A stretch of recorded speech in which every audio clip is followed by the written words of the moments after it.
பார்க்க போகிறோம் அப்படின்னா, ஆடு வளர்ப்புக்கு வந்து அரசு மானியம் வந்து கிடைக்குமா அப்படிங்கிறத பார்க்க போகிறோம். அதுக்கு வந்து எப்படி விண்ணப்பிக்கிறது, அதோட உண்மை என்ன அப்படிங்கிறத பார்க்க போகிறோம். ஆடு வளர்ப்பு தொழிலை தொடங்க வேணும், பலருக்கும் ஆசை இருக்கும். ஆனால் மிகப்பெரிய கேள்வி என்னென்னா, ஆடு வாங்குறதுக்கு அரசு வந்து மானியம் தருதா அப்படிங்கிறது தான். இன்றைக்கி இந்த வீடியோவில் ஆடு வளர்ப்புக்கான அரசு மானியம் யாருக்கு கிடைக்கும், எப்படி விண்ணப்பிக்கணும், என்னென்ன ஆவணங்கள் தேவை, எவ்வளோ மானியம் கிடைக்கும் அப்படிங்கிறத அனைத்து விஷயங்களையும் விரிவாக பார்க்கலாம். வீடியோ ஸ்கிப் பண்ணாமல் கடைசி வரைக்கும் பாருங்கள். மானியம் அப்படின்னா என்ன? முதல்ல மானியம்னா என்னன்னு தெரிஞ்சுக்கோம். மானியம் என்பது அரசு அல்லது அரசாங்கத்தால் அங்கீகரிக்கப்பட்ட அமைப்புகள் வந்து வழங்குகிற ஒரு நிதியுதவி. ஓகேங்களா? உதாரணமாக நீங்கள் 10 லட்சம் ரூபாய் வந்து ஆடு பண்ண வந்து ஆரம்பிக்கிங்க அப்படின்னா, அதில் வந்து 3 லட்சம் இல்லாட்டினா 4 லட்சம் வரைக்கும் அரசு உதவி வழங்கினா அதை வந்து மானியம் வந்து மானியம் அப்படி சொல்லிட்டு சொல்லுவாங்க. இந்த உதவி வந்து திருப்பி செலுத்த வேண்டிய அவசியம் கிடையாது. இது வந்து தமிழ்நாட்டில் கிடைக்குமா அப்படிங்கிறது பார்த்துக்கலாமா? கிடைக்கும். தமிழ்நாடு அரசும் மத்திய அரசும் பல்வேறு திட்டங்கள் கீழே ஆடு வளர்ப்புக்கு வந்து உதவி வழங்குகின்றன. ஆனால் ஒரு முக்கியமான விஷயம் என்னென்னா, எப்போதும் எல்லா மாவட்டங்களும் மானிய திட்டம் வந்து திறந்திருக்கும் அப்படிங்கிறது சொல்ல முடியாது. ஒவ்வொரு ஆண்டும் நிதி ஒதுக்கீடு அந்த அரசின் அறிவிப்புகளை பொறுத்து திட்டங்கள் வந்து செயல்படும். அதனால் உங்கள் அருகில் உள்ள கால்நடை மருத்துவ நிலையத்தில் தகவல் கேட்பது அவசியம். ஓகேங்களா? அடுத்து எந்த திட்டங்கள் மூலம் உதவி கிடைக்கும்? நபார்டு திட்டம், தேசிய வேளாண்மை மற்றும் ஊரக வளர்ச்சி வங்கி மூலம் பல கால்நடை திட்டங்களுக்கு வந்து நிதியுதவி வந்து கிடைக்கிது. இந்த திட்டத்தின் கீழ் வந்து ஆடு கொட்டகை அமைக்கிறதுக்கு, ஆடு வாங்குறதுக்கு, தீவன வசதி செய்கிறதுக்கு, தண்ணீர் வசதி செய்கிறதுக்கு, இதுக்கெல்லாம் வங்கி வந்து கடன் பெற முடியும். அடுத்து PMEGP திட்டம், சுய தொழில் தொடங்க விரும்புபவர்களுக்கு இந்த திட்டம் வந்து மிகவும் பயனுள்ளதாக இருக்கும். இதன் மூலம் என்னென்னா, கிராமப்புற மக்களுக்கு வந்து அதிக மானியம் கிடைக்கும். அதேமாரி பெண்கள் அவங்களுக்கு கிடைக்கும். SC ST பிரிவினர், மாற்றுத்திறனாளி இவங்களுக்கெல்லாம் கூடுதலாக சலுகை கிடைக்க வாய்ப்பு இருக்குது. அடுத்து மாநில கால்நடை வளர்ப்பு திட்டங்கள், சில நேரங்களில் மாவட்ட நிர்வாகம் மற்றும் கால்நடை துறை இணைந்து வந்து சிறப்பு மானிய திட்டங்களை வந்து அறிவிக்கும். இதில் பார்த்திங்கன்னா இலவச ஆடுகள், குறைந்த விலை ஆடுகள், பெண்கள் சுய உதவி குழுக்களுக்கு வந்து உதவி போன்ற திட்டங்கள் வந்து இடம்பெறும். ஓகேங்களா? 4வது பார்த்திங்கன்னா யாரெல்லாம் விண்ணப்பிக்கலாம் அப்படின்னா, பொதுவாக நம்ம சொல்கிறது எல்லா கிரிட்டேரியாவும் இதில் இருக்கும். 18 வயசுக்கு மேற்பட்டவர்கள் வந்து விண்ணப்பிக்கலாம். விவசாயிகளாக இருக்கணும், கிராமப்புற இளைஞர்களாக இருக்கணும், பெண்களாக இருந்தால் ரொம்ப சிறப்பு. சுய உதவி குழு உறுப்பினர்களாக இருந்தாலும் அவங்களுக்கு கிடைக்கும். வேலை வாய்ப்பு தேடும் இளைஞர்களாக இருக்கலாம், அவங்களும் விண்ணப்பிக்கலாம். தேவையான ஆவணங்கள் என்னென்னு தெரியுமா? பொதுவாக தேவைப்படும் ஆவணங்கள் வந்து ஆதார் அட்டை, ரேஷன் கார்டு, வங்கி கணக்கு புத்தகம், பாஸ்போர்ட் அளவு ஃபோட்டோ, அந்த நிலத்தோட ஆவணம், இல்லைன்னா அதோட வாடகை போட்டிருந்தோம்னா, குத்தகை அந்த இது விட்டுருந்தோம்னா அதோட ஒப்பந்தம் இருந்தால் போதும்.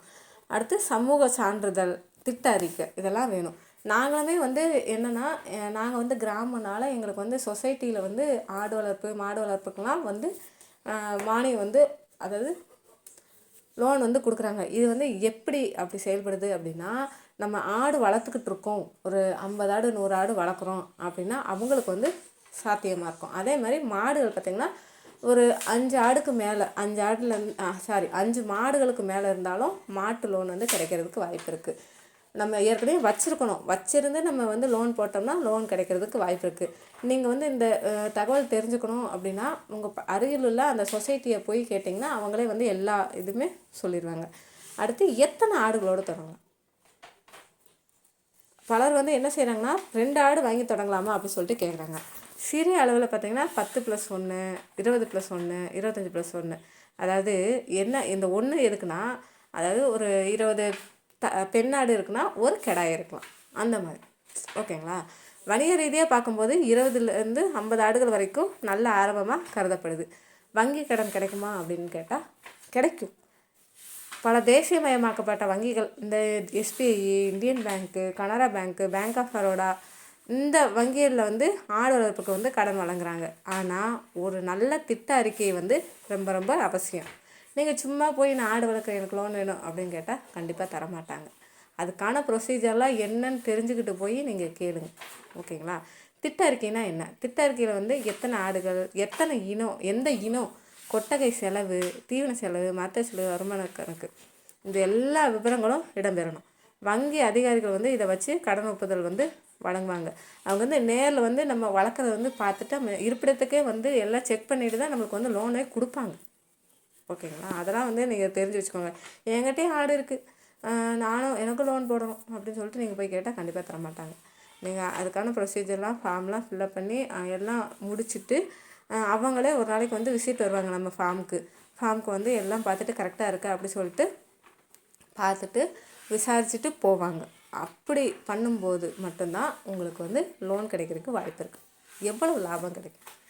20 பெண்ணாடுகள் வச்சுருந்தா ஒரு ஆணில் சராசரியாக 30 முதல் 40 குட்டிகள் வந்து கிடைக்கும்.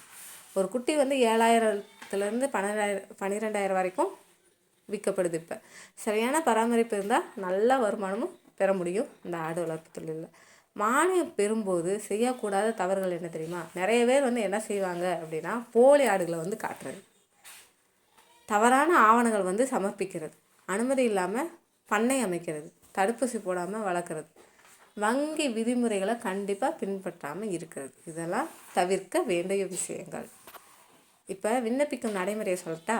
முதல்ல அருகில் கால்நடை மருத்துவமனைக்கு நீங்கள் போங்க. கால்நடை உதவி மருத்துவரை வந்து சந்திச்சுக்கோங்க.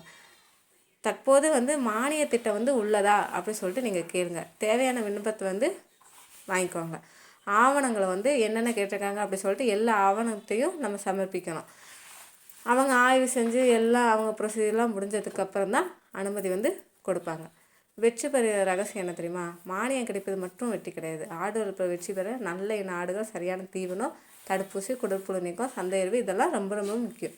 மானியம் இல்லாமல் தொடங்கி வெற்றி பெற்றவர் வந்து 1000 கணக்கில் இருக்காங்க. நாங்கள் முதல் மானியம் பெற்று ஆரம்பித்தோமா அப்படின்னு கேட்டால் கிடையாது. நாங்கள் சொந்த காசு போட்டு தான் ஆரம்பித்து நிறைய ஆடெல்லாம் வச்சு ஆரம்பிக்கலை. முதல்லையே நாங்களும் ஒரு 7 ஆடு தான் வச்சுருந்தோம். அதுக்கப்புறம் தான் படிப்படியாக கொஞ்சம் கொஞ்சமாக இத்தனை ஆடுகள் வந்து வரதுக்கு எங்களுக்கு வாய்ப்பாக இருந்துச்சு. அதுக்கான காரணம் என்னென்னா, சரியான திட்டமிடல், நல்ல ஒரு எங்களை பொறுத்த வரைக்கும் மேய்ச்சலில் வந்து எந்த செலவும் கிடையாது. அதுதான் எங்களோட பெனிஃபிட்டே.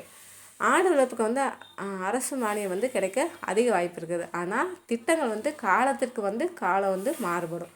அதனால் உங்கள் மாவட்டத்தில் உள்ள கால்நடைத்துறை அலுவலகம் இல்லாட்டினா கால்நடை மருத்துவரிடம் நேரடியாக கேட்டு தகவல் பெற்றது சிறந்தது. ஓகேங்களா? மானியம் கிடைத்தால் அது ஒரு வாய்ப்பாக பயன்படுத்துங்க. கிடைக்கல அப்படின்னாலும் சிறிய அளவில் தொடங்கி படிப்படியாக வளருங்க. சரியான திட்டங்களோடு செயல்பட்டால் ஆடு வளர்ப்பு ஒரு நல்ல வருமானம் தரக்கூடிய தொழிலாக மாறும். இந்த தகவல் பயனுள்ளதாக இருந்தால் இந்த வீடியோ கண்டிப்பாக லைக் பண்ணுங்கள், உங்கள் நண்பர்களோடு பகிருங்க. ஆடு வளர்ப்பு தொடர்பான பயனுள்ள வீடியோவுக்கு நம்ம சேனலை சப்ஸ்கிரைப் பண்ணிவிட்டு பக்கத்தில் இருக்க பெல் பட்டனையும் ஆன் பண்ணி வச்சுக்கோங்க. ஏதாவது டவுட் இருந்தால் கமெண்ட்ஸில் கமெண்ட் பண்ணுங்கள். என்ன அறிவியல் எடுக்கிறேன்னு சொல்லிட்டு தயவுசெய்து கேட்காங்க. உங்களுக்கு புரியும், மற்றவங்களுக்கு புரிய வேண்டாமா? புதுசாக ஆடு வளர்க்குறவங்களும் ஆடை பற்றி எனக்கு தெரியாது அப்படின்னு சொல்கிறவங்களுக்கு தான் இந்த வீடியோ. அப்போயே நாங்களும் பார்க்கலாமா அப்படின்னு கேட்டால் உங்களுக்கு பயனுள்ளதாக இருந்தால் நீங்களும் பாருங்கள். ஓகேங்களா? ஓகேங்க, நாளைக்கு என்ன வீடியோ போடலான்னு சொல்லிட்டு நாளைக்கு பார்க்கலாம்.